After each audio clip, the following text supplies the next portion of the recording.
The car weaves through the streets of Lincoln City. I stare at Sylus, who's casually driving as all sorts of ideas flash through my mind. Sylus, why did you insist I get in your car?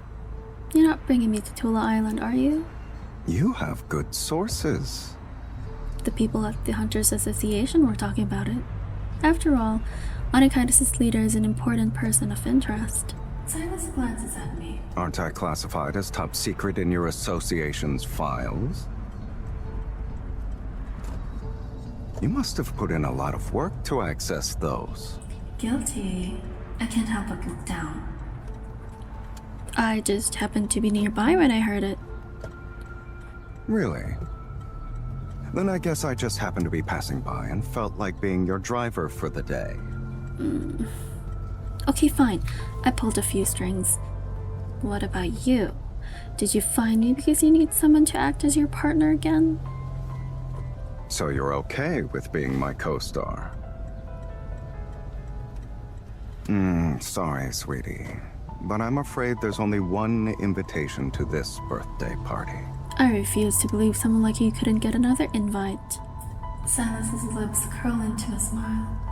You want to tag along that badly, huh? I turn my head away, not wanting him to read my mind. Of course not. You always pester me and turn my life upside down.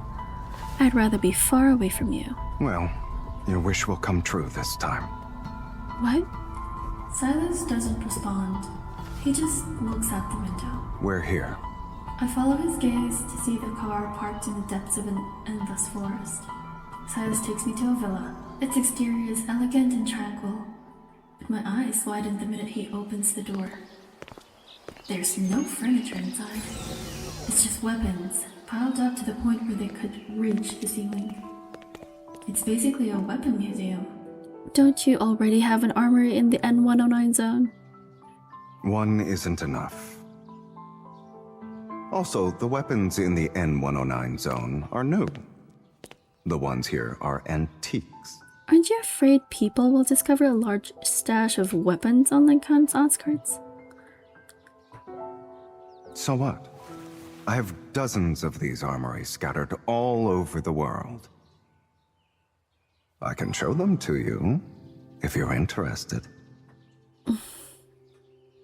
I stare at Silas's calm expression and try to hide my shock.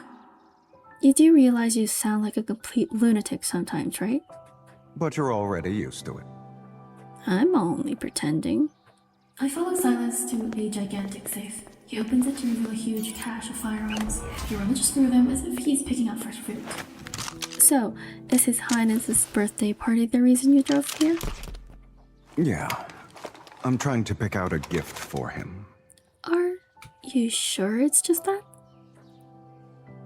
Sylus raises an eyebrow and looks at me. The birthday party isn't the only thing you heard about? On the dark web, people say His Highness acquired many arms manufacturers. He's your business rival. I'm shocked you'd surf the dark web for such trivial matters. But it's not trivial. Sylus takes out a gun and weighs it in his hand. Why wouldn't I know something that's already on the dark web? Then how come you still plan to attend? The shipping route near Tula Island is very important to me. Sylus heads deeper into the villa, bends down, and takes out an empty magazine and boxes bullets from a wooden crate. Anxious, I walk toward him. You should at least bring a couple of people with you. Just in case. Sylus turns around and regards me with a faint smile. But then no one would pester you anymore, right?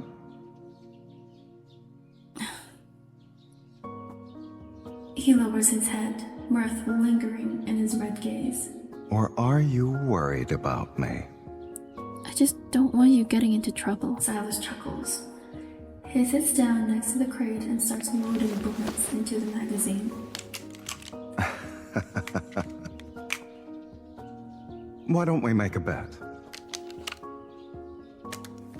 If I come back safe and sound, I'll disappear from your life. I won't pester you ever again. And if I don't return, well, no one will pester you again either way. How does that sound? Sylus finishes loading the last bullet and looks up at me. You brought me all the way to this villa just to tell me that? This could be our last conversation, Miss Hunter. As he closes the magazine with a click, my heart flutters.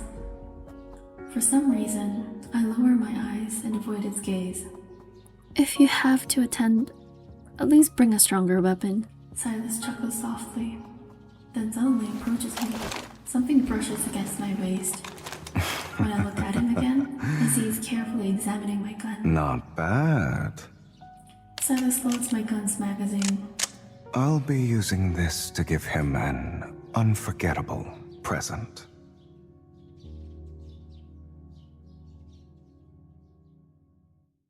A few days later, as I'm getting ready for bed, there's a breaking news on TV. Breaking news. An explosion has occurred on Tula Island. The cause is still unknown. Rescue teams are expected to arrive in 1 hour. Tula Island? Sylus. After that broadcast, I try to contact Sylus through various means, but to no avail.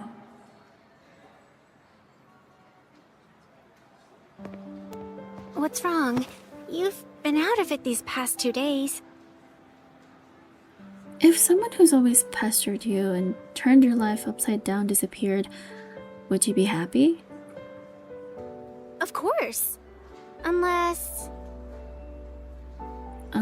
what? Unless I actually don't mind him pestering me. Wouldn't I just be upset if he suddenly disappeared? Tara's words kept swirling in my mind. After getting off work, I walked to the intersection and wait at the traffic light. Suddenly, a familiar figure appears across the street. I pick up my phone and hear that familiar, calm voice. You won. Sylus. The light turns green. Before I realize it, I'm already moving. I walk faster and faster through the crowd, finally breaking into a sprint to reach him. According to the conditions set by our bet, we shouldn't be meeting again. Sylus stands before me, looking exhausted and with his worn clothes. Are you hurt? I guess you'll be the one breaking our agreement. Seeing him on the phone with such a nonchalant expression, I remember how worried and scared I had been the past few days. I'm annoyed and frustrated. I yank down his hand that's holding the phone. You have the audacity to use a phone when you're right in front of me, but you couldn't even call me back or text me these past few days? I'm someone who honors a bet. I said I'd disappear completely, so I have to tie up loose ends. That bet was a joke. I never agreed to it. Sylus's gaze suddenly becomes more serious. A joke? I'll take your word for it. You're not allowed to make those kinds of bets again in the future. And you're not allowed to disappear again either. I trail off as I lower my gaze. Suddenly, a deep chuckle resounds in my ears.